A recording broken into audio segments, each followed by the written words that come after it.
Love, exciting and new. Come aboard. We're expecting you. Dear Shandy. Welcome back to Dear Shandy, listeners. Hello, Andy. Hello. How are you today? I'm doing good. Good. Yeah, good. Actual good. Is that an 8 out of 10? Let's not get carried away. It's a 7. Okay. Yeah, 7 is good. 8 is very good. 9 is excellent, and 10 is like it's the best day of your life. Wow, you really had that at the ready. Yeah. Well, I have a beef with people who say things are a 10 when they're really like an 8 or a 9. A 10, you have to be sure that's the best ever. Okay, but here's the thing. Do you really have to be sure? Maybe Yes. it's enough to just say, I'm feeling 10 out of 10. Like, what a nice way to move through life. Yeah, but then there's that's a complete, like full gratitude. No, there's to a be complete 10. breakdown in communication at that point. There has to be language has words that have meanings for a reason. Yeah. Otherwise, it's a free-for-all. Well, it's like the word amazing. So does it bother you when people use amazing Of course too? it does. Okay. I mean, I use it sometimes too, but I use it to like sort of end the conversation. Sometimes I catch myself saying amazing and I'm like, ugh. I mean, amazing is just one of those words we have to accept that even people who find it annoying do say it. Yes. Because it's a very useful word to just kind of close. Yes. Like amazing. Okay, move on. Okay. Well, speaking of amazing, we have amazing listeners, Shandies. We do that. And you know what? They are amazing. And they sent amazing relationship questions in. And today we are going to give hopefully amazing answers to those amazing questions. All right, amazing. All right, this first question is from Anonymous.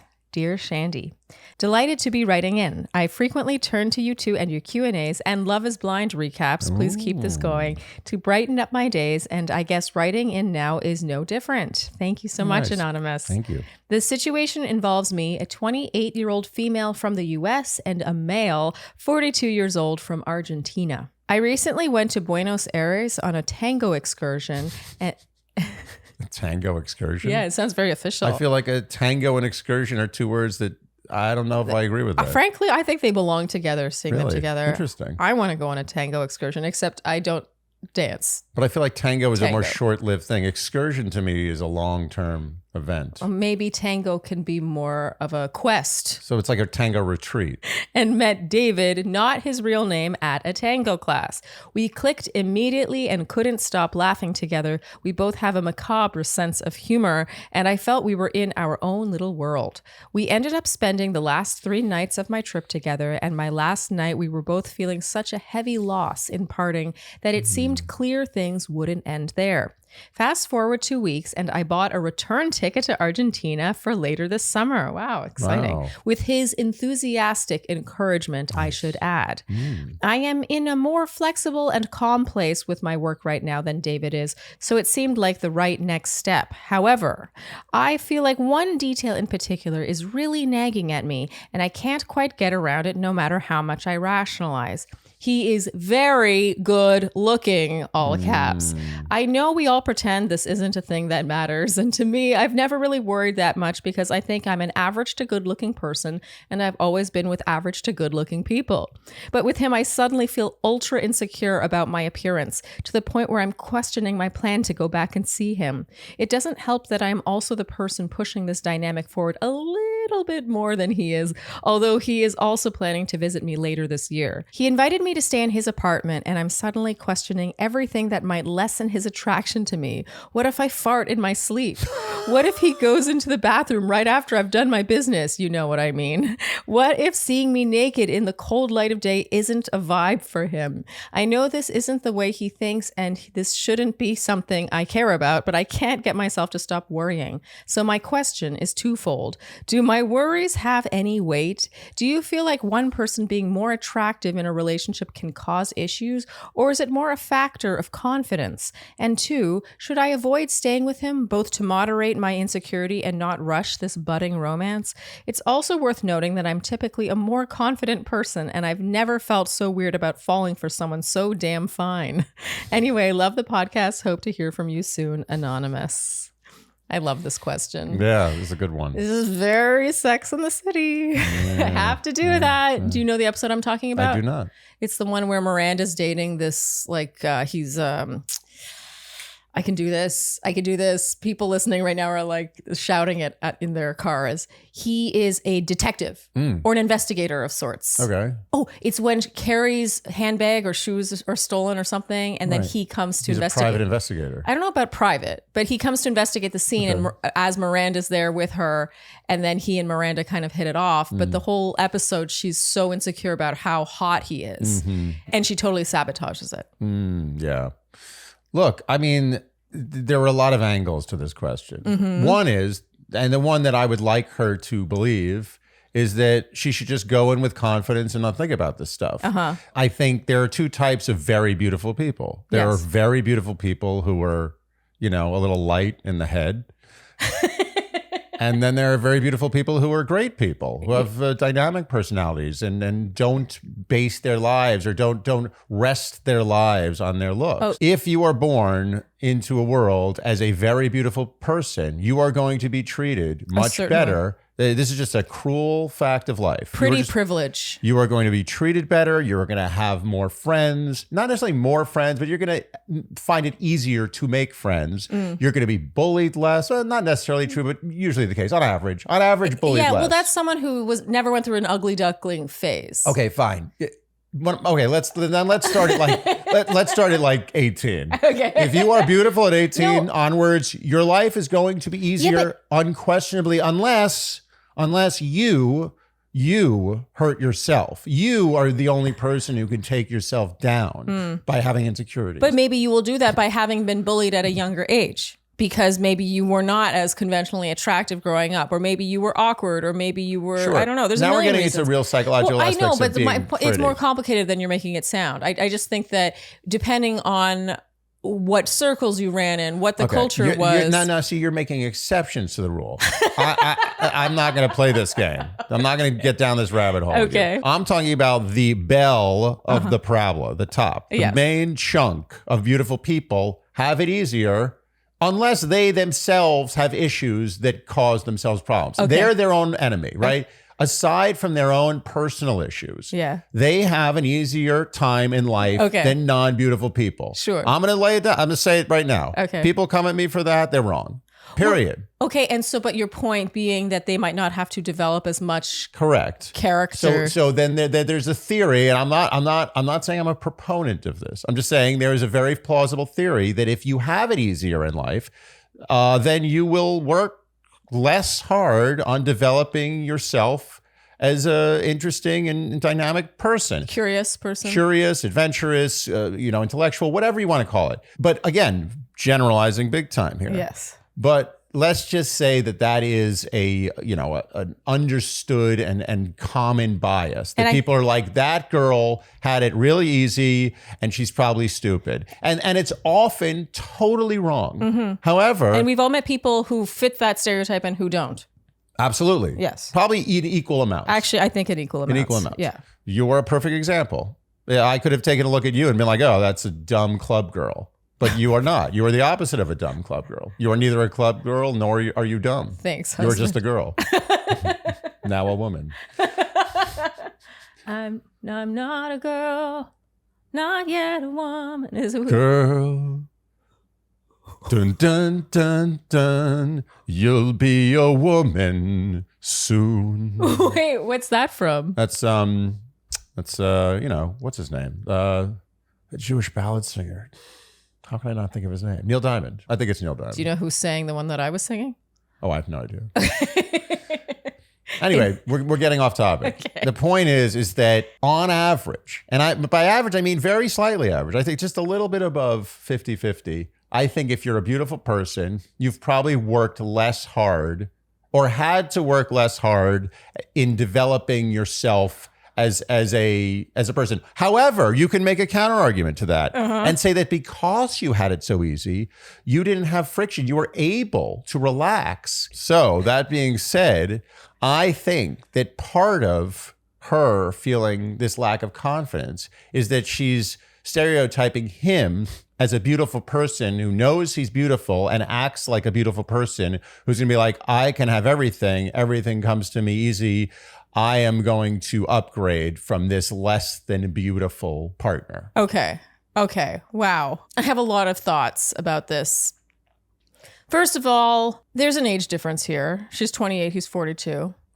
Are we going to pretend that that's not a thing here? No, I don't think we should pretend. Yeah, that's a factor here. There's an inherent power that she brings to the relationship as a younger woman in this situation. So I just have to point out the elephant in the room. Mm-hmm. Second of all, I suspect she's not hurting in the looks department just based on her, this is not something she's generally insecure about. It just sounds like he's exceptionally attractive. Look, I've been in her shoes before where I've dated someone who I was like, this guy's too handsome.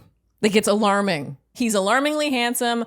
I don't trust his intentions. It makes me feel insecure. It's all these things. And I just don't think it's going to serve her. It's not going to make her be herself. It's not going to make her be the person that he fell for.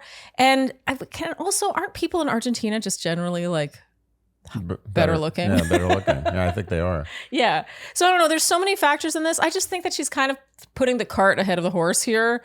She should just go to Argentina. I think she will probably end up staying with him, and I'm not going to judge her for that. I think they're going to have a nice time.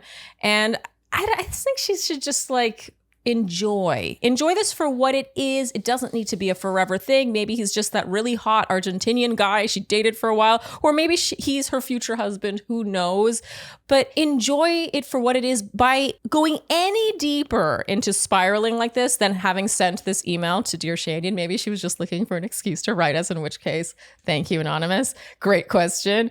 If she goes any deeper down that spiral, she is going to start sabotaging herself, a la Miranda from Sex and the City. Yeah, I'm realizing that I don't think I really answered this question. I may have gone off topic. Well, yeah, but I do think what you talked about is valuable information. There are many ways to slice and dice someone being exceptionally attractive and what that represents. Right. I think there's so many angles to it. I think I got stuck in a rabbit hole. But now that I'm thinking about it, I do think that what she should understand is that not all beautiful people need to be with equally or more beautiful people. And beauty is in the eye of the beholder. It's totally subjective. He might be a 10 to her, but a 7 to someone else. And she might be a 10 to him and a 7 to someone else. She shouldn't sell herself short. If it sounds like they really connected, obviously he's into her. Right. The guy He already bought a flight for later in the year. He bought the car. Whether he's going to trade this in for another car, it doesn't matter. He already bought this car. Let him drive it. Did he buy the car? He bought the car. Wait, what do you mean? He bought her. She's the car. Let him drive it. That sounds dirty. You know what I'm talking about. Do I? But seriously though, he wants you to come to Argentina to be with him. His time, you assume, is valuable. He's a beautiful Argentinian. He could be doing a lot of great things because, obviously beautiful Argentinians, things come easy to them, as we discussed. But he wants to spend time with her. He likes her in some way. Why question it? Then you should question everything in life. You should go into every single thing being like, oh, I'm not good enough. I don't look right. I'm not smart enough. I'm not skillful enough. You got to go in and say, look, I got the job. Let's see if I can do the job. Yeah. And do your best. Just be yourself. Yeah, I feel, Anonymous, you should maybe take this a little bit more at face value. He wants to spend time with you. The communication has continued after the tango excursion. Are you kidding me? No. How rarely does that happen? Yeah. And maybe he's thinking what if she smells something I did in the bathroom? Or what if I fart in bed? Maybe he's thinking that. Yeah, that's also possible. Yeah. It's not like beautiful people don't do maybe two. Even worse for them because it breaks the facade of their beauty. Yes. Maybe he's sick of being valued only for his looks. What was the thing about Charlize Theron? We heard. So it was a curse. Yeah, she apparently has called her beauty a curse at one point. Yeah. Which I was like, wow, that's really honest. Sure, it cuts both ways. Yeah, and you could probably write that off as oh, boo-hoo, Charlize Theron. But I'm sure it has also affected how she's perceived in life. Absolutely. And like I was saying before, as beautiful people do get a lot of benefits in life, they also have the curse of being beautiful. They're prejudged oftentimes. Yes. Okay, so I think we've answered this then. Yeah. Just, you're beautiful. He thinks you're beautiful. Yeah. Go in and be beautiful. Yes. Be yourself. And if you need to fart, go ahead. Just try if you can to do it, not with an earshot. There's also another Sex and the City scene, by the way. Oh, it is? Yeah, with Carrie and Big, but I won't go there. I won't go there. We're just getting started. Good luck, Anonymous. I don't think you need it. Just enjoy. Skims for the win. Once again, you're wearing a Skims t-shirt and I can't take my eyes off of you. How often does a white t-shirt garner attention? Well, seriously. Right this minute. That really sums up Skims right there. It really does. Okay, I have a story to tell because last time we recorded a Skims ad, I was wearing this same t-shirt with overalls, okay, blue overalls over top. And then later that day, I was running some errands and I was in line at a store and the girl behind me was like, can I ask where you got your t-shirt from? With this t-shirt, and also I have another one in cocoa. I get compliments and questions about my t-shirts. Unbelievable. You know, I've worn a white t-shirt almost every day of my life and no one's ever asked me where I got my t-shirt. Skims knows what they're doing. They manage to elevate the basic. And if you don't have good basics in your wardrobe, I do not care how good your wardrobe is. It will not look put together because you need basics to tie together the wilder pieces. And Skims understands that. I mean, let's talk about this fabric, okay? This is the smoothing, seamless t-shirt. Look at the stretchiness right here. For anyone who's listening, right. I'm stretching the t-shirt to twice its size right now. Any t-shirt that I've ever had, if I did that, it would be like that for the rest of the day. Yeah, no, Skims fabric is really where it's at. That's where it starts with Skims. And in case anyone's new to Dear Shandy and feeling a little overwhelmed when they go to skims.com, because there are a lot of options, I'm going to quickly tell you what my favorite pieces have been over the years. The first is the Fits Everybody scoop neck bralette. It's amazing. I have it in like 14 colors now. Oh, yeah. I wear them all the time, every day. The Fits Everybody t-shirt bra, which I'm wearing under here. The soft lounge ribbed tank. And now the soft smoothing t-shirt. So shop the Skims t-shirt shop at skims.com. Now available in sizes extra, extra small through 4X. And if you haven't yet, be sure to let them know we sent you. After you place your order, select podcast in the survey and Dear Shandy in the drop-down menu that follows. So Charlene, I was thinking about Factor the other day. And I realized that it's fact or... Or what? Fiction? So fact, these meals are delicious. Yes. These meals are affordable. And these meals are healthy. Yes. Or who the hell knows? Factor meals. They have changed the way we eat, especially lunch. Lunchtime is really the time of day where we don't have time to cook. We don't necessarily want to order in. Factor meals are never frozen. They are chef prepared, dietitian approved. They take into account all sorts of diets, including keto, vegan. Maybe you want extra protein. Maybe you're watching your calories. Usually when you accommodate those sorts of specifications, you're usually sacrificing. And with Factor, you are not. It simply tastes delicious. It has what we have called the restaurant taste. Everyone knows. I mean, anyone who likes food. Look, there's some people out there who just don't care about food. We all know those people. Yeah. But if you care about food like we do, you know what I'm talking about when I say restaurant taste. It is a step up. In fact, oh, nice. After we record, so we often record on weekdays in like the late morning. Afterwards, we're starving. It's usually lunchtime and neither of us ever wants to cook. And we're like, oh, please, no. And that's when we really rely on Factor. It's become our recording meal of choice for a multitude of reasons. But also we love to pull out 2 or 3, depending on how hungry we are.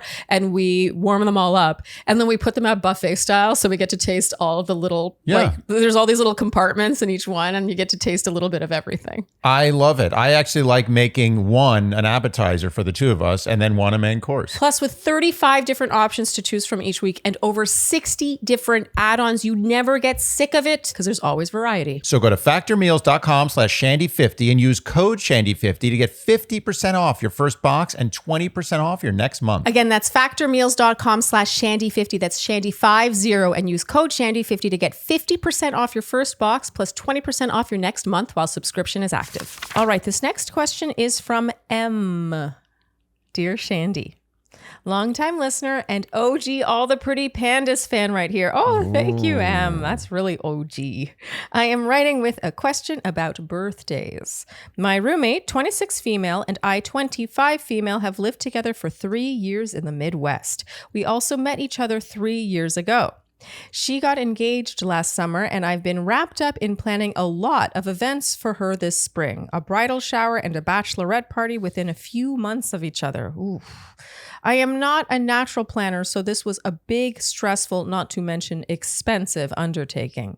My frustration is that my birthday fell a few months after these events and she didn't do anything for it. Outside of sending me a happy birthday text, she didn't even come find me in our shared house to say happy birthday in person.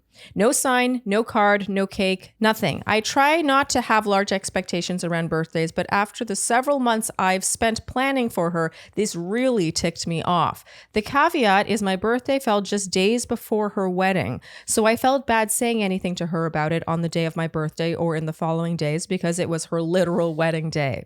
My question to you, after her wedding and honeymoon, it will have been several weeks since my birthday. Should I bring it up and tell her it hurt my feelings? Or should I attempt to let it go and chalk it up to a busy and hectic time in her life? Thank you, M. This would also irk me. And I'm also not a birthday person. Until I heard the wedding thing, I was very irked too. Mm-hmm. But I will say that the days before your wedding are extremely stressful. Yes. Even as a man, I know this is not sexist. This is just a state of affairs. Women care more about weddings than men. I mean, I'm just going to say it right there. Okay. So I was stressed out and I wasn't doing even like 10% of the work that you were doing and the pressure you were feeling. Okay. So I will give her friend a little benefit of the doubt. She was probably in a whirlwind. It was almost like you could call it technically, like if a doctor looked at her during this time, he would say she's in a fugue state. She's in a full mental collapse. The bride. Yeah. Like she's not in a normal place. Mentally. She's not herself. Yeah. Em has to let this go. There's no way she can bring this up later. She can't. What she could hope for is that her friend brings it up and says like, oh my God, now that I've come back down to earth, I just realized I forgot your birthday and I feel so bad. Yeah. And then the friend's response obviously is like, oh, please, you had so much stuff on your mind. Yeah. Instead of assuming that's going to happen, the friend should live in that moment now. Should be like living in the moment of, oh, don't worry about it. You had so much stuff in your mind, which is a pleasantry that everyone does, but they don't mean it. They're really like, oh, it's a good thing you told me that. Otherwise, our friendship would have been I feel better compromised. about our friendship Yeah, now. yeah, exactly. But it's all BS. Half of what we say to each other is BS when you come down to it, right? Well, though, I guess the goal over the course of your life is to surround yourself with friends who you don't have to have any just BS tell the truth. with. Yeah. I mean, okay, let's say if you I feel like I'm getting that point with my I friends. feel like we're both getting closer to that. Yeah. But let's just say, starting now, I snap my finger. Let me do that again. That's better. You have to tell the truth to all your friends all the time for an entire month without any exception whatsoever, not even the slightest massaging of the truth. Do you think that you would still have all those friends fully intact? Yes, because of who I now surround myself with. Gotcha. But there was a time when I don't think I could have done that. Okay, now let me expand that to every single person you come in contact with. Wait, what answer you're trying to get right now? I'm trying to prove my point, but it's being bent now. My point is she should live in that feeling of like it's not your fault. You were going through a lot, and also understand that she may never get the message. Oh, I don't think she's ever going to. Yeah. Well, here's the thing. Had the friend completely forgotten, I would almost feel better about it. It's the fact that she sent her a text wishing her a happy birthday, but didn't even come see her in their shared home. Like, okay, no card, no whatever, but like it really doesn't take that much to go and acknowledge face to face the person who is planning your bachelorette and bridal shower. She completely forgot. No, but she didn't forget. That's the thing. She sent her a text. I'm saying it would be better if she forgot. If she completely forgot, then you'd be like, she sent her a text? Yeah, she said she sent her a text, but didn't even come find her. Oh, I didn't get that in their part. shared home. Nonetheless, I agree with you. I think she should shift the way she's looking at this and imagine she has come up to her and been like, oh, I'm so sorry. I was on a different planet. And she's like, yeah, don't worry about it. Exactly what you said. Yeah. And move on. I think that this is one of those like watch and wait things. She can just file this away. This is just a tiny little bullet point. Okay, now that I know about this text, I apologize for missing that part. Number one, I want to know how many exclamation points were after the happy birthday. It's very important. No, it's not important. No? No. It's not? No. Like 20 exclamation points? No, that's just holding your thumb on a thing. It's just emojis, tapping. It's just maybe tapping. Some emojis, hearts. No, and when you press happy birthday, those emojis come up at the top. Like all you have to do is tap once. You don't have to go searching for those emojis. Well, I mean, okay, so you're saying there's no difference between sending a text HBD and happy birthday with a million emojis and like unicorns and hearts and flowers. I think that we really weirdly live in a society where somehow people seem to deem the latter more meaningful, but it really isn't. It didn't take any more effort. No, you had to curate the emojis, but you're right. It's ridiculous. Oftentimes you don't. Oftentimes they give you those. There's a balloon that shows up when you press happy birthday. Okay, so this is what I'm going to say. That part made me think of something else unrelated, is that I don't think that you should ever expect reciprocation for things like this in life. So like if I do something really nice for someone for something, I don't need to expect them to do the same thing back to me. It's not like a transaction. I know it's not. Like, look, we're agreeing on this, but I don't agree with that direction. I don't think she's expecting reciprocation. She's expecting acknowledgement. Well, she got the text. Okay, I think though we agree, it's taken us a very long and winding road to get there. But we think you should just file it away, tiny little bullet footnote, point, little footnote, tiny. not a big filing. But you yourself said you're not a big birthday person. You can just keep an eye on this, but understand that your friend had a very busy couple of months.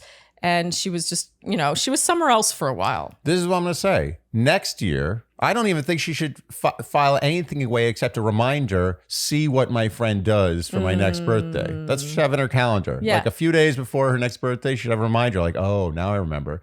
I don't want her to even think about it this year. Yeah. I think this is a full pass. Yes. You get a full pass planning your wedding. You everything. You miss a funeral, you miss another wedding. It doesn't matter. Planning wedding. It's like COVID back in the day. Yeah. You're like, oh, can you come out? COVID. Okay. No questions asked. People have this idea of a bridezilla being, really bitchy in the wedding dress store. But I actually think a quote unquote bridezilla is more so this, being kind of wrapped up in their own world. Right. There's a lot going on to the point where they don't really behave the way they normally would in their social relationships. Selfish by necessity. Yes. As opposed to selfishness. Yeah. Or even not by necessity, but just like selfish by circumstance. Sure. So she should wait to see what happens when there's no circumstance. Yes, exactly. All right, good luck. I don't think you need it, personally. All right, this next question is from P, and she wrote, as in urine, just kidding, as in the letter. No. Dear Shandy, I have thoroughly enjoyed listening to your podcast for the past few years. Thank you for all the work you do. Thank you, P. I currently 20. It's getting funnier. It is. It was obvious and it was juvenile, but you know what? It's getting funnier. I think it's funny that she used the word urine. Funny. Urine is a funny word. It is. It's not used enough. Urine. I, currently 28 female, dated someone 30 male whom I met on a dating app in April 2021. Our first date was the most incredible date I've ever been on. It lasted 12 hours, 2 p.m. to 2 a.m., and it felt effortless being with him. We quickly formed a strong connection that we both felt was very special. He made it clear he was serious about me and put in a lot of effort to make time to see me. We dated exclusively for a month, seeing each other 3 to 4 times a week, and texted/called consistently every day. He decided to end things after that month because he had a lot going on in his life. See bulleted list below at the time, and didn't think he could fully commit to a relationship despite how much he wanted to be in one with me. Here's the list. He had recently gotten out of a 4-year relationship 2 months prior to meeting me. He was expecting a son with his ex in a few months. He told me this early into our dating, and despite the shock, I decided it was not a deal breaker for me. He was starting pharmacy school in a couple of months and had just started a hospital internship. When we ended things, we decided to stay friends. We've texted a few times since then and met up once to catch up. We have not had any contact since fall 2022.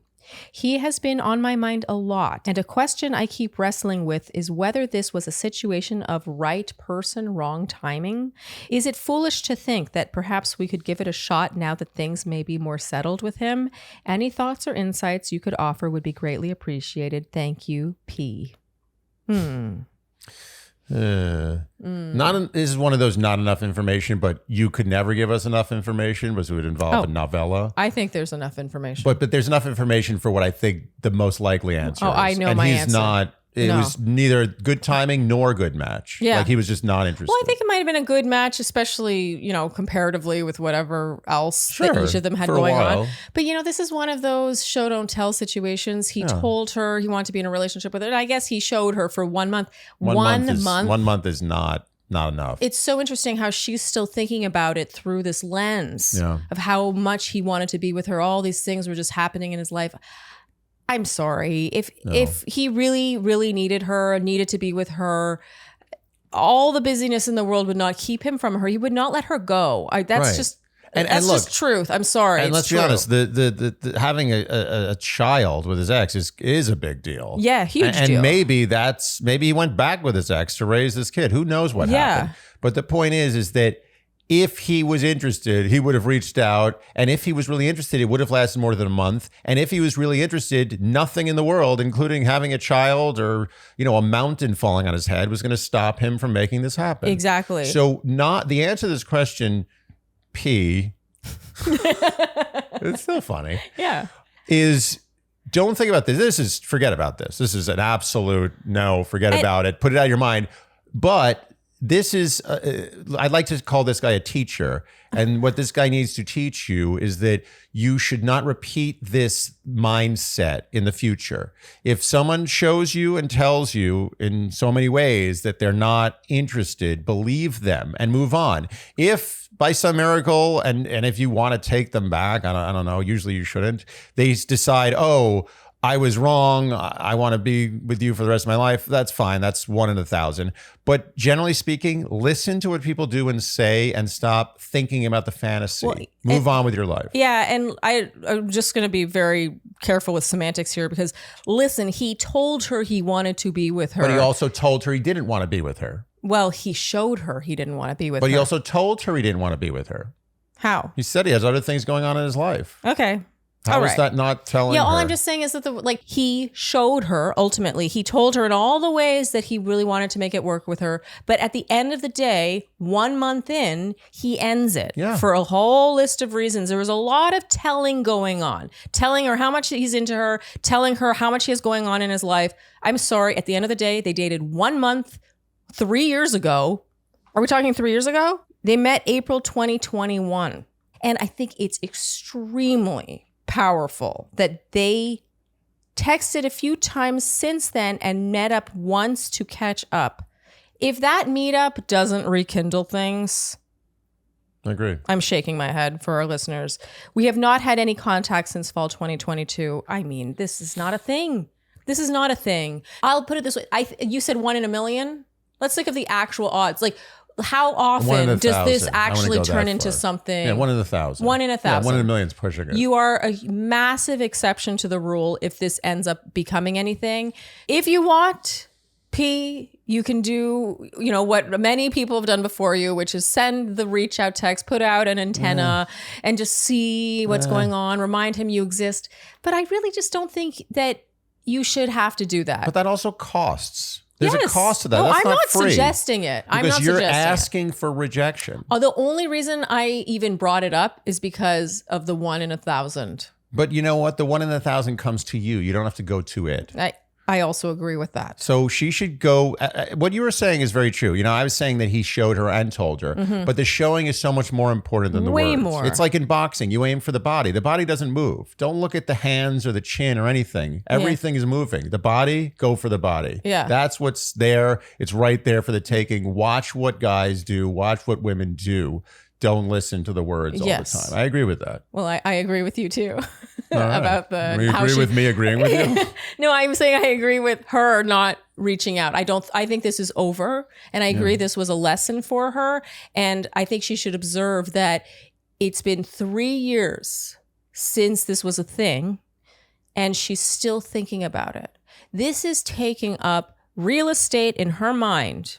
She's I bet you anything, maybe without even realizing it, she's comparing guys she goes on dates to him, how effusive he was, how serious he was. Oh, it was just all the circumstances. I'm sorry. The proof is in the pudding. They are not together. They're not even friends. Yeah. Not friends. This is not a thing. He doesn't reach out to her. He doesn't even wish her happy birthday or say happy holidays. Yeah. Happy New Year. Yeah. Happy New Year is the lowest. Of all the happies, I feel like when I get a Happy New Year for someone, I'm like, this person's not my friend. I would rather not. I mean, if a friend sends me Happy New Year, it's fine. But I'm saying if someone I really never speak to sends me the Happy New Year, I'm just like, no, that's worse than not sending me I Happy New agree. Year. I would rather not get anything. Yeah. I feel like I'm being used. Like I'm like not barely human. No, yeah. I feel like they're doing it for themselves. Oh, totally. And I've gone down. I literally on New Year's, I'll go if I'm not really like engaged in some fun thing, which I often am not. I'm not a big fan of New Year's. Neither are you. We don't. No. New Year's is. I think it's overrated. Hour. Yeah. I'm certainly not going to pay to go to a bar or club to drink on New Year's. That's not absolutely happening. Not. Absolutely not. No. Why would you do that? I have absolutely no idea. If something really good comes along that's a cool thing, we'll do it. But to me, New Year's is a Tuesday. Yes. Like I just don't, it doesn't mean anything to me. Yes. And it also, the actual event means nothing. It's just, what is New Year's? What is it? A passing of a time? No. At least your birthday, you were born on that day. Yes. What are we celebrating? Just another 365 days? Like we actually went around a sun? Well, that's the thing. Not that big a deal. No, that's the thing. At least with the birthday text, they have to maybe kind of know. It has to be in their iCal right. or It's not Facebook. a universal thing. It's not like everyone in Africa knows what day you were born. Exactly. Or India or Russia. I wasn't singling out Africa. I don't know why someone's gonna. Okay. Anyway, my point is that I do not send New Year's texts to people that I'm not friends with. I'm going to be honest. I don't even send New Year's texts to people I am friends with. And that too. I just don't see the point. I don't see the point. I'm one of those people. Let me tell you something. You know what really grinds my gears What? is getting a New Year's, and this is where emojis and exclamation points come in for me. If I get a Happy New Year from somebody without any exclamation points or emojis, I mean it's close to over for me. Yeah. You put a lot more thought into exclamation marks and emojis than I thought. I think a person's texting style says a lot about them and your relationship with them. I demand exuberance. If you're going to send me a New Year's Eve text, I want it to be a heavy emoji exclamation point text, maybe even with like balloons popping, fireworks, the whole thing. Yeah, but that really didn't take much effort to do. No, but what it does is it takes 1% more effort than not doing it. But sending the text takes 1% more effort than not doing it at all, too. Yeah, and you're saying you're annoyed by the sending of the text. I've got a very confusing feelings about New Year's Eve texts. Okay. All right, P.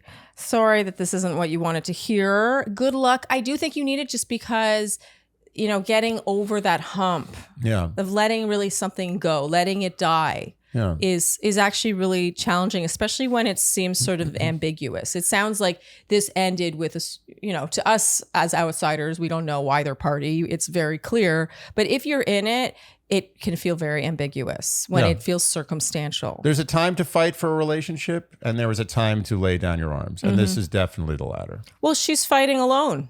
Yeah. You have to be met partway there. No. You can only fight so much on your own, right? Like he's just not meeting her there. No. Okay, good luck. APOSTROPHE is the name of the product that you're going to use for your skin forever.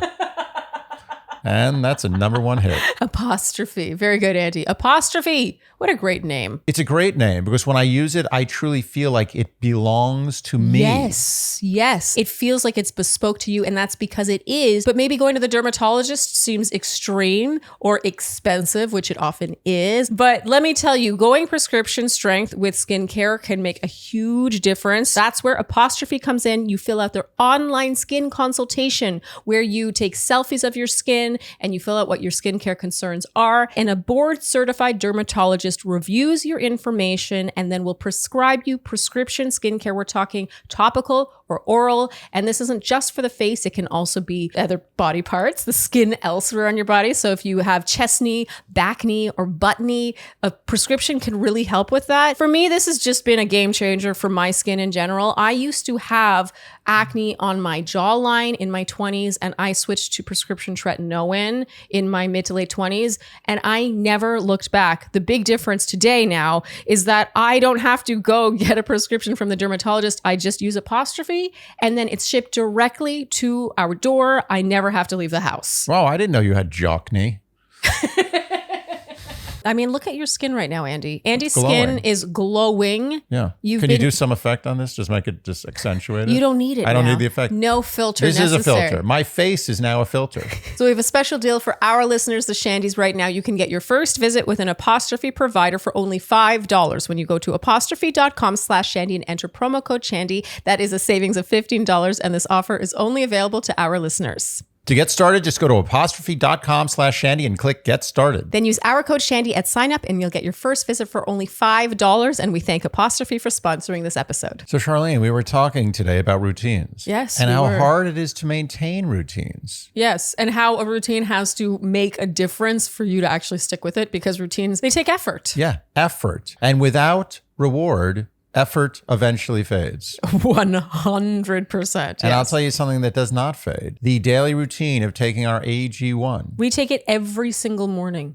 Do you know how impactful something has to be for both of us to take on something every single morning and never stop? If someone guaranteed me that I could do a thing that takes 10 minutes to make $100 every day, I guarantee you there'd be days I would skip it. So I'm not doing it today. I don't care. Don't want the money. Well, it really says something about the difference we feel with AG1, comprehensive daily nutrition every single morning. Okay, so this lives in our fridge. This is our canister of AG1. Andy's holding the travel pack. I mean, it looks like a green powder. And every single morning we put 1 scoopful into a glass of water and then we give it a good stir. Actually, we take our AG1 so seriously that we bought an electric whisker just for it. It was a major purchase. And it has all of our vitamins, minerals, nutrients, whole food sourced ingredients. We're talking pre and probiotics, plus a whole plethora of other superfood ingredients, all in 1 glass. And so then I don't have to take any other multivitamins or any other, actually, since our last AG1 ad, we've cleaned out the vitamin drawer, you know, the part in the cabinet, we all have them, where all the vitamins live. And we realized we hadn't touched any of them in like a year because AG1 replaced all of them for us. And we feel amazing when we take it. So it's easy and oh, so satisfying to start your journey with AG1. Try AG1 and get a free 1-year supply of vitamin D3, K2, plus 5 free travel packs with your first purchase at drinkag1.com/DearShandy. That's drinkag1.com/DearShandy. All right. This next question is from Ice Princess. Dear Shandy.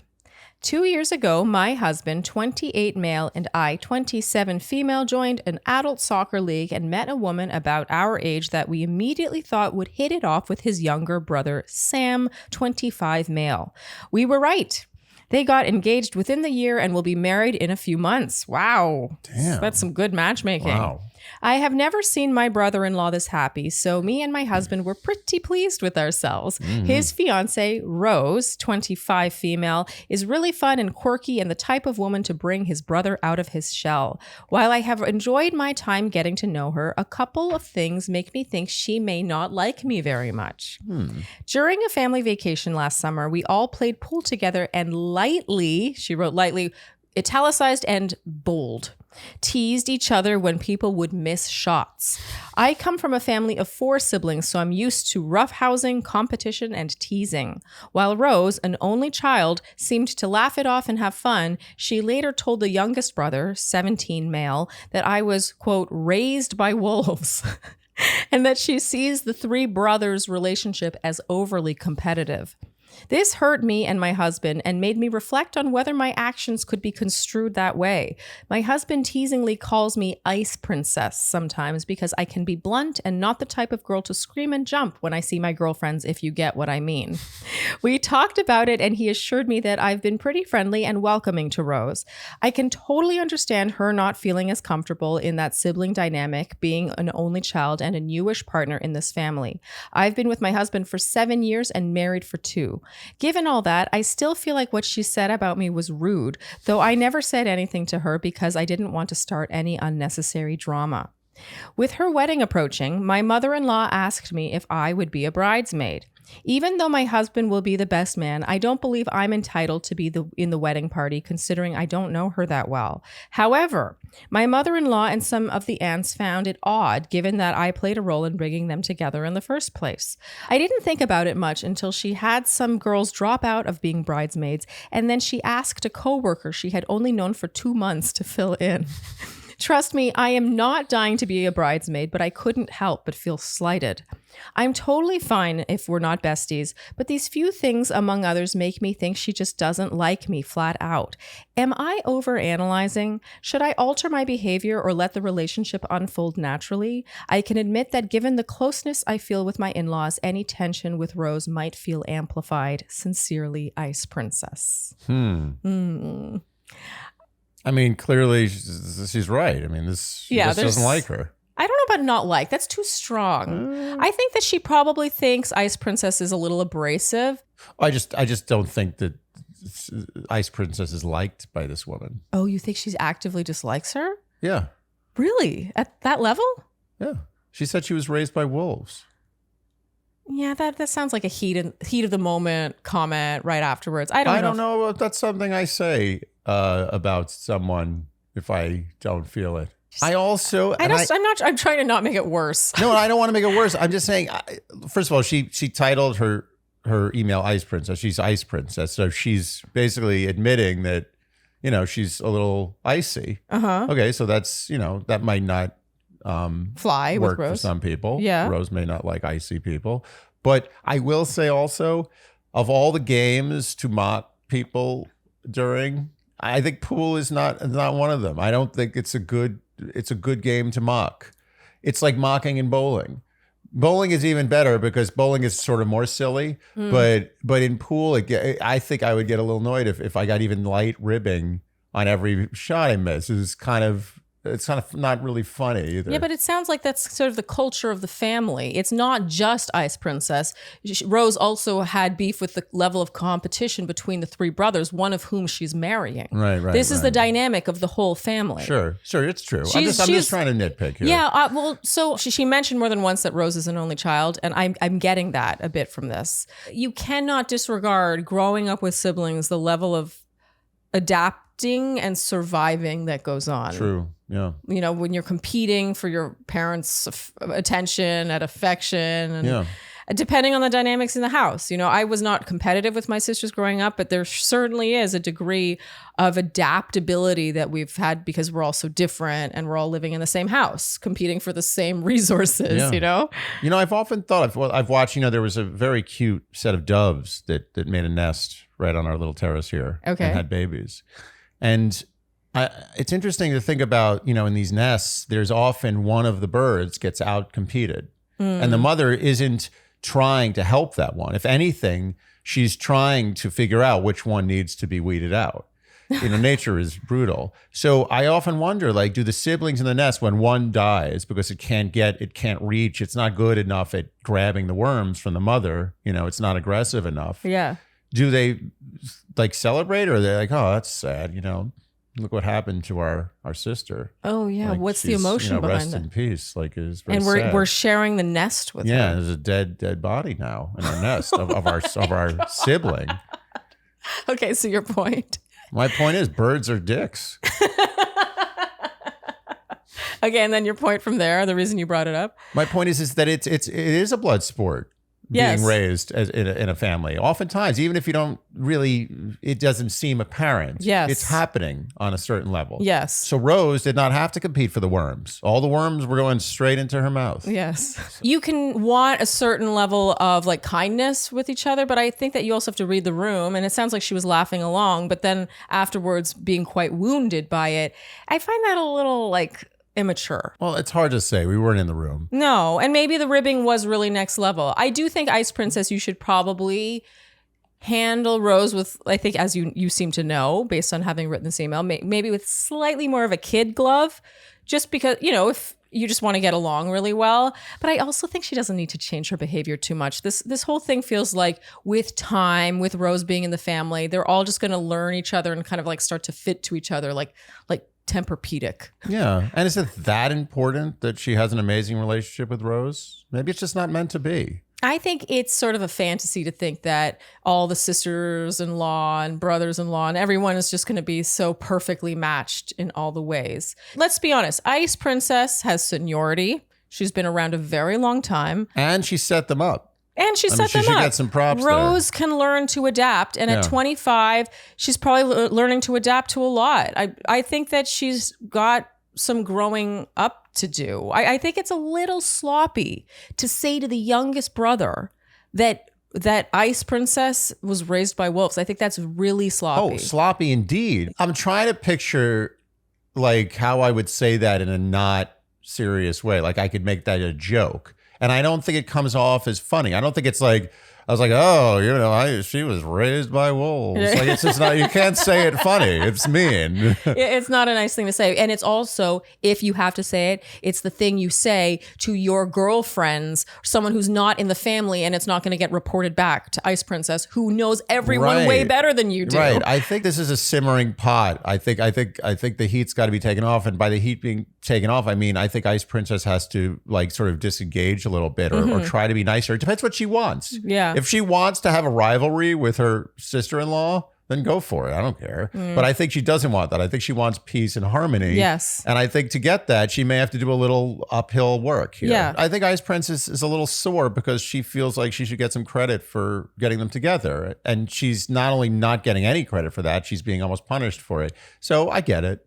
I get why she doesn't feel good about this. Yeah, I would be annoyed too. But I don't. Okay, look. I would be annoyed. I feel very contrarian in this one for some reason. I just think that she can't expect that much reverence for that. Like it already happened. Right. No, it's not unlike the previous question where, if you throw someone a huge birthday party, you expect a huge birthday party back, or at least a heavy acknowledgement of your birthday. It doesn't always work that way. No. Sometimes you do a huge favor for someone and it just kind of gets lost in the shuffle. Yes. They forget about it. Yes. And that's just life. I'm going to say it. This calls for a grand gesture. Ooh. I think Ice Queen wants to be friends with Rose. Rose probably isn't super interested right now in being friends with Ice Queen. I think a grand gesture is what would solve this problem, because if she does a grand gesture, Rose will either accept it or reject it. And the evidence of that will be extremely clear. So she could say, oh, wow, this grand gesture worked. Now we're friends forever. Or this grand gesture didn't work and you still don't like me. Screw it. I'm done. Moving on. Don't care. Okay. So what you're saying is Ice Princess needs to thaw slightly. Yes. A grand gesture. Not subtle. Grand. If she really wants friendship. Yeah. Which she doesn't need to have, frankly. No, I don't see the need for it. In my opinion. All right, Ice Princess. Good luck. Does she need it? Slightly. Slightly. Because it can be hard to thaw. All right. This next question is from L.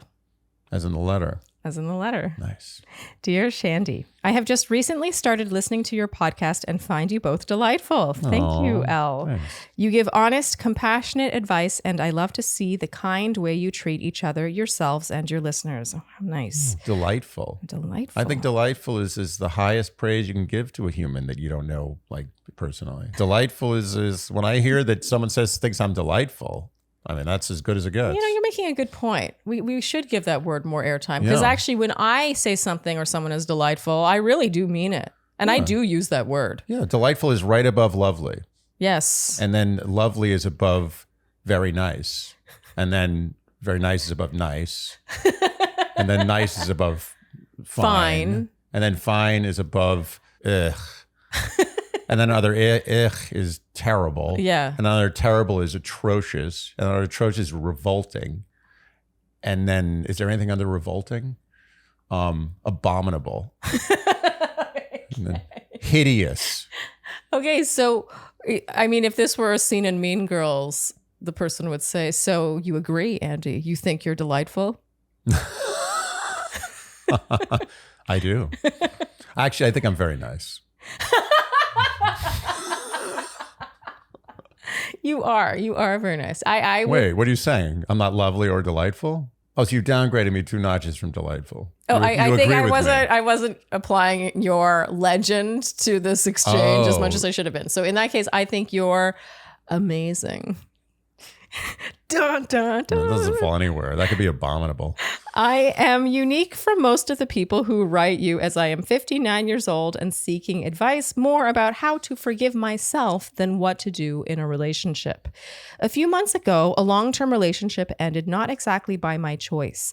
M and I have had an off and on relationship for the past 14 years. The usual pattern was that we would be together for 2 to 3 years. He would break it off often with little to no explanation, and then we would end up back together after just a month or so off. When we got back together, we just fell back into it without communicating much about what had happened. I have loved him and accepted him, forgiven him, and respected him to the best of my ability. The times we have been together, he has been kind to me. We laughed and had fun together. We have taken 8 international trips and 15 or so trips within the U.S. and travel very well together. We hardly ever argue, and he has never been aggressive or verbally mean to me. But he is very self-centered and has given me the silent treatment many times. He has lied to me, cheated on me, and left me for other women a couple of times. This last time we were together for 5 years, and for the most part, it has been very nice. I know I can't change him and tried to protect my heart by being somewhat cautious and independent. Still, I wanted to spend time with him, so I did. This past year, I also began to become comfortable and stopped trying so hard to please him. If I didn't want to do something or I was too tired, I politely said no. A few months ago, he started pulling away. I gave him space, tried to reach out gently to him, and asked him if he was okay and could I do anything. And then he just stopped talking to me and I gave up trying. I miss him, but I am okay being alone. I want and need to be okay being alone. I have a successful career, family I love, hobbies, pets, I exercise and eat healthy, etc. But I am having a little trouble forgiving myself. Why did I let him treat me as he did for so long? How can I be confident that I can have a healthy relationship when I accepted one without honest communication and commitment and equity, and one that frankly did not meet my needs? Not sure how to heal. Thank you for listening, L. How old is the guy?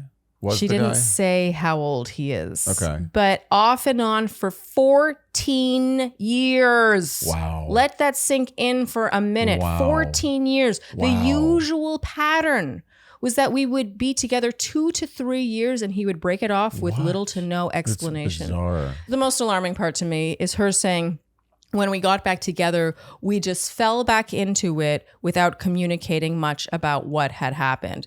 There is such a power imbalance here. This is the answer to this question is very obvious and has nothing to do with this guy. I mean, it has everything to do with this guy, but this guy is irrelevant. It's her. Yeah. She's asking the question, how do I avoid this? And the answer is go into relationships with respect for yourself. Yes. Treat yourself well. Think about yourself. Well, and what do you deserve? Yeah, it's a self-worth thing. And what's so, I don't want to say alarming, but upsetting to me is how she framed the question as, how do I forgive myself? Right. Why are you the one who needs forgiving? You should forgive yourself. The reason the thing that you did that is unforgivable is to put yourself in a mindset where you think you need to forgive yourself. Yes. Yes. Exactly. She needs to have compassion for herself. Compassion for yourself is love for yourself. It's knowing your worth. You love yourself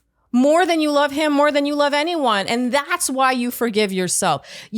She's coming at this from such a place of weakness. Even when they would get back together, she doesn't hold him accountable. They don't talk about it. They don't communicate about it. She's just trying to please him. She's putting him on this high pedestal and she's just on this lowly rung. Well, she doesn't waiting. She doesn't want to upset the apple cart. Yes. Oh, he's back? Okay, just stay calm. Yeah. Don't move. We'll see how many years we get through this time. Maybe I'll break my record. Maybe I'll get up to 6 years this time. 6 years this time. He has lied to her. Cheated on her It's just I multiple left her times. for 2 women. I don't know how many. He has left her for other women. It's okay, Elle, hopefully you're hearing us. What we're upset about, the angle you took with the wording of your question was still, how do I forgive myself? And the question you should be asking is, how do I forgive him? Yes. How can he be forgiven for stringing you along like this and not giving you an explanation and not apologizing profusely and making it up to you? That's where the forgiving could be. Yeah, but I don't think you should forgive him. But I mean, you could if you wanted to, if you really wanted to reach that truly Zen state. No, but I'm saying first, don't forgive. Oh, yeah, no, first. Then when you reach a place where you're happy, then forgive. Okay. Don't forgive now. Elle, you must put the proverbial mask on yourself before anyone else. It's incredible to me how little care she has Oxygen mask. I think some people might not get that reference. Okay. Like, I mean, what on the mask is she plane, talking about? when they say put the mask on yourself Put on before yourself helping for your others. kids, Yeah. right. Okay. Thank you. Probably necessary. I myself was like, what mask? Is that like the mask, like the mask on the playbill? I feel like she's found a way to even twist what should be compassion for herself into criticism of herself. Yeah. She's still like, I've been so terrible to myself. How do I forgive myself? Why are you going in this reverse order? Why does it need to be that you've been so terrible to yourself that now you can forgive yourself? Right. Start with the forgiveness and the compassion for yourself. I highly recommend, Elle, if you have not already, listening to our episode with Judith Orloff. Yeah. Dr. Judith Orloff on empathy, Yeah. particularly self-empathy. I am sensing an extreme lack of self-empathy from you through this email. It's upsetting, honestly. It's upsetting, and I truly feel that this is your quest.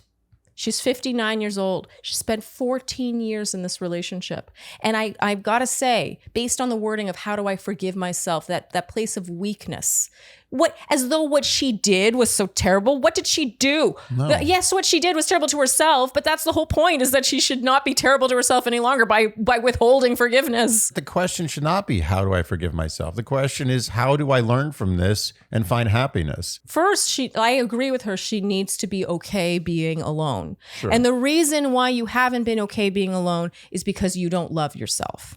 You feel that you need someone else to validate your worthiness. It's not going to be easy. It's hard to shift that mindset or not she's worthy. Been trained. Yeah. She's been trained to be that like a little puppy that's waiting for its owner to come home. Yes. It's like, oh, you're home now. Good. You're never going to leave again, right? Well, she was probably trained in that way from a very young age. And now for this relationship, this 14 years on and off, she's been reinforcing that. Yeah. I think therapy is great for a lot of people, but I don't like sort of falling back on that, being like, you should try therapy, like it just seems sort of like a cop-out.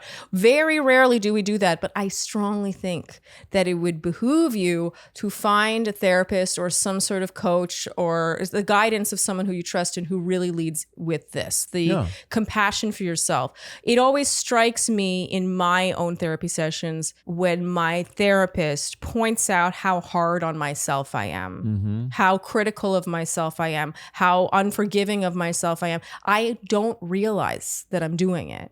It takes someone to point it out to me. And I suspect that it sounds really extreme in your case. So I think that you should start investing in a professional who is being paid, someone you're paying for their time. It doesn't feel like a favor. This is important. It can't feel like she's just talking to a friend. Yeah. And then she might feel self-conscious talking about herself. Friend might start being annoyed. Yeah, and also she might feel self-conscious taking up that much space, like because she does come from such a place of lack in the self-worth department. Sure. She might not want to occupy her friends that much. So I really encourage you to spend money on talking to someone about this. And enjoy your time with the pets and the family and the life and the career you have. It sounds like you have a good life. You don't need someone to spend that life with who's not giving you what you deserve. It's so much better to be alone, as you've said before. Yeah, enjoy being alone. And sometimes discomfort is the path you have to choose in these situations, because I feel like she was racing back to the comfort of this guy. The only way to the promised land is through the fire. It's almost always the case. How many times in your life have you ended up in a really amazing new situation, like a paradigm shift in your life, and it was just easy? It just fell in your lap. You're like, oh, here it is. It fell Done. in your lap. It was the easy next step. So rarely is that the case. It's a choice you made that was difficult. It involved a lot of work, maybe a lot of emotional toll, and finally you got there. And the reason it's good is because you went through that to get there. And I think this guy was this sort of poisonous comfort blanket. And just throw that blanket in the fire. Yeah. First things first, the discomfort is being alone. Yeah. That's the greatest discomfort. Yes. And that's the most rewarding discomfort. Totally. If you treat it right. If you treat it right. I'm sure your loved ones are not thrilled with this guy. Oh my God. Can you imagine? We didn't even touch on that. I know. Were we the only ones who were shitting on this guy in your life? Please. Yeah, I have a feeling that the people close to you who really love you maybe the way you should love yourself. They care about you. I am sure they're telling you that this guy's not good news for you. Yes. So start putting a little more stock in the opinions of people who genuinely love you. And stop putting stock in the opinions of the people who told you to keep running back to this guy. They're wrong about everything. Yeah. I mean, I have a feeling I bet you anything that reached a point where she was covering for him. Probably. I suspect she's been lying to her friends because she's ashamed of going back. Yeah. Yeah. That's also true. Okay, Elle, take this for the pep talk that it is. Thank you for being a Shandy. Give us an update. I feel very invested in this and we're rooting for you. Are we still delightful after the answer? Are you kidding? More delightful? I mean, this was a magical. Is magical above delightful? Where does miserable fall? Is that above hideous or revolting? Yeah, I think miserable is one notch above revolting. Revolting is certainly worse than miserable. I think that's the bottom. Because miserable is more like, oh, they're miserable for themselves. Revolting is like, I'm revolted by you. Revolting. You're revolting. Yeah. That's the bottom. Yeah, that's one of those words that sounds like what it means. Yeah, revolt. Yeah. What's interesting is it's revolt when it's like, good, like you're revolting against like a dictator. Yeah. It sounds good. It sounds like you're like into it. Yeah. But then if someone is revolting, it's horrible. Yeah. It's interesting. I think everyone comes to a crossroads at some point in their life where they have to love themselves more. Yes. And it's funny because the lack of love they felt for themselves was disguised as many other things. Right. It's like what are those clown mirrors? Yeah. It's a fun house. And you're like, oh no, it's not that I don't love myself. It's like that guy was an asshole and you start did making this. excuses. Yeah. Well, you're blaming everyone else and you're not taking responsibility for your own life and having compassion for yourself and just owning your life, living your life. All you need is love. Oh, Andy, are you going to sing? All you need is love. Do, do, do, do, do. All you need is love. All you need is love. Love. Love is all you need. Very nice. Love. Exciting and new. Come aboard. We're expecting you. The love boat. Soon we'll be making another run. I went too high. Couldn't get up that high. It was perfect. Yeah. Is that how that goes? Yeah, Love Boat. Great lyrics. I mean, it's the greatest song for a TV show of all time. Except for The Greatest American Hero, which is, believe it or not, I'm walking on air. I never thought I could feel so free. Flying away on a wing and a prayer. Who would believe? Believe it or not, it's just me. I like that one. What's the name of that show? The Greatest American Hero? Oh, I've never seen it. I only know that song because you sing it all the time. I do sing that a lot. It's a great song. It is. All right, Andy, that is enough tangents and songs for today. It's time to wrap this Q&A. Yes. If you enjoyed what you heard today, you know what we will ask of you, and that is to like, subscribe, hit the notification bell, follow us on Instagram, and TikTok, leave us Apple and Spotify podcast ratings and reviews. Tell your friends, and generally do all the things you would do to support a podcast you enjoy. Thank you so much for tuning in, and we'll see you next time on Dear Shandy. Bye-bye. And for those who waited to the last second, I made them wait longer this time. Here we go. I thought you were going to let it go. Oh, okay. You're getting her. Come on. Ruby. Let's go. Here we go. Get that stretch. Let's see who she chooses. Oh, yes. Oh. That's okay. Okay, dude. Dear Shandy. And so it's hot, it's humid, I've got sunscreen on, I got sweat mixing with it. Here come the rashes. But not this year. Not Here this come year. the rashes. Yeah. Here come the rashes. They're coming again right now. Okay, get to the point. Here come the rashes. They're coming again right now. Yes. But they're not. Because I'm using apostrophe sunscreen. Mm-hmm. And that's it. So go to apostrophe.com.